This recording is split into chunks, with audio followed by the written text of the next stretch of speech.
When we teach shooting, we want to always teach that there is a very, very important technique to all shooting. Shooters don't just have good shooting days and bad shooting days. It always goes back to whether their technique is correct, and then they can fine-tune from there on certain days.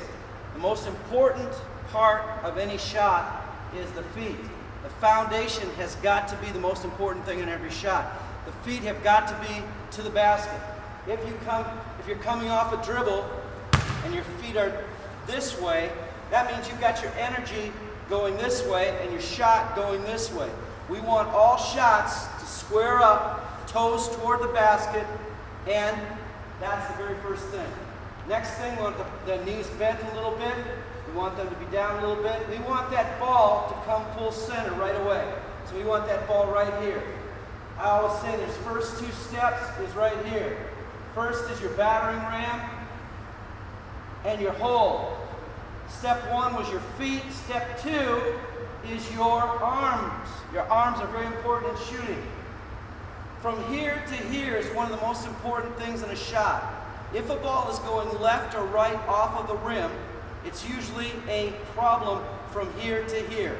If the ball is going deep or short, the problem is probably right here and where the release point is, or the cradle point on the shot. So the first thing is this battering ram has got to be here. You've got to feel the elbow brushing or touching this rib right here. This is like a lockdown point on a gun. You don't have a shooting solution while your elbow's out here, but here. That's why a lot of times when you're coming off of a dribble and you're trying to take a shot while your elbow's still out, you're going to have problems. So we try to lock our players' elbows in right here to the same lockdown point every single time, where the hand is up, the hand is up. Here's your shooting finger right here. That's going to go in the center of the ball. Left hand is going to be just like it's going to be shaking hands. In this position right here, his middle finger should be pointing straight away from him right here. So that if I put the ball into this position here, now his shooting finger is in the center of the ball. His left hand, his guide is correctly there. All right, now Tyler, I've had to teach him a little bit differently because he's a left-handed shooter. So if you're teaching left-handed shooters, this is probably going to be helpful. But the elbow's got to be in here for a left-handed shooter. This elbow can be out a little bit. This becomes his shooting finger on his left hand. Now what we want to do is make sure that that ball always comes center. You can't start shooting the ball from here. Can't start shooting the ball from here. I see a lot of players trying to swoop that ball up or swoop that ball up. We want that ball center every single time right here. We don't want them catching the ball down into here. A lot of younger players will shoot from the ball down here to get a little bit more power, but once they start to grow and get strength, we want that ball always coming from right here. We never want their forearm at a 45 degree to the court, but we want that forearm straight out. Next thing we want to make sure is this is step one on the hand position. The second thing is right here to the cradle point. It's got to be center of the ball, should touch the very center of his nose. It should be right in front of him. And right here, this elbow can be out a little bit. This elbow's got to be pointed towards his target. If he's coming off of a dribble, if he's coming off of a pass situation, he's always got to make sure that this locks down at the rib and then points toward the target all the way up. Notice another thing is his forearm is perpendicular here. If you have this out to the side here or in here, that ball is not going to be thrown in a pure way. You want that shot so that that ball stays in the center of the body. When he comes up in, this is what's called his cradle point. At a point in your shot, I use the term total eclipse, because when the ball's coming up in the center of the body, the eyes are going to be hidden from the target for just a split second, just a moment.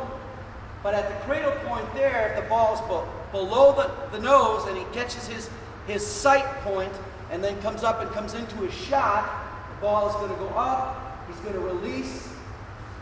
And you never want to have that hand out any farther like this. You want that hand right in front, and you want a slight bend in your shot after you shot.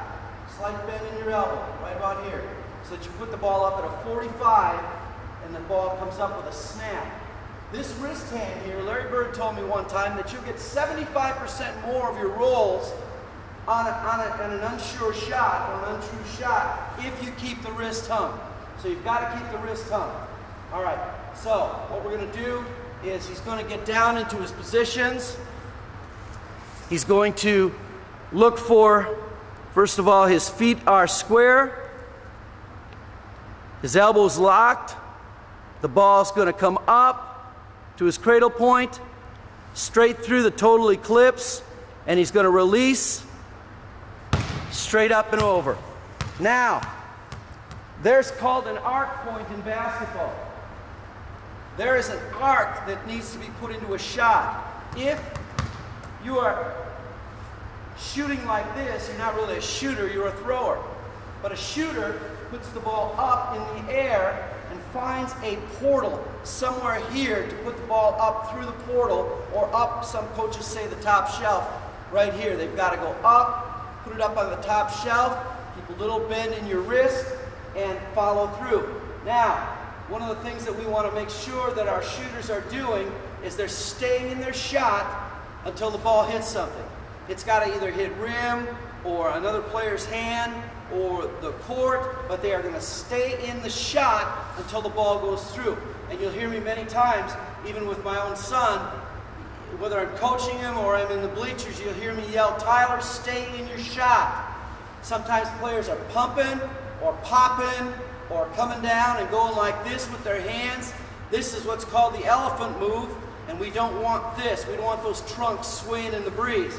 We want that ball true, and we want that hand staying in this position until the ball actually hits something.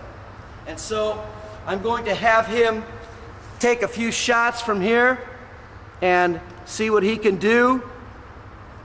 And we're going to back off a little bit here. Now I want him to come up actually out of a jump shot. And he's dropping short on his rim. Now, when you're shooting by yourself in the gym, your greatest teacher is going to be the rim. If you're hitting the front of the rim consistently, that means you need to get a little more height in your arc. Your arc has got to be a little higher. Now, some people have a problem when they drop, and I call the arc point as where the ball starts to drop. If the arc point is here, that means that the ball is usually hitting on the front of the rim. So what we want to do is bring your arc point to here and let it drop through. If you're hitting consistently the back end of the rim, you want to bring your arc point back this way.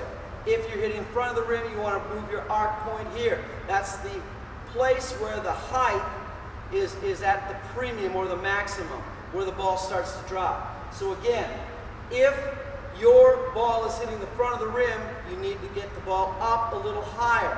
If the ball is hitting left or right, that means there's an elbow problem. Again, one of the greatest teachers you'll have when you're in the gym by yourself is that rim. Find out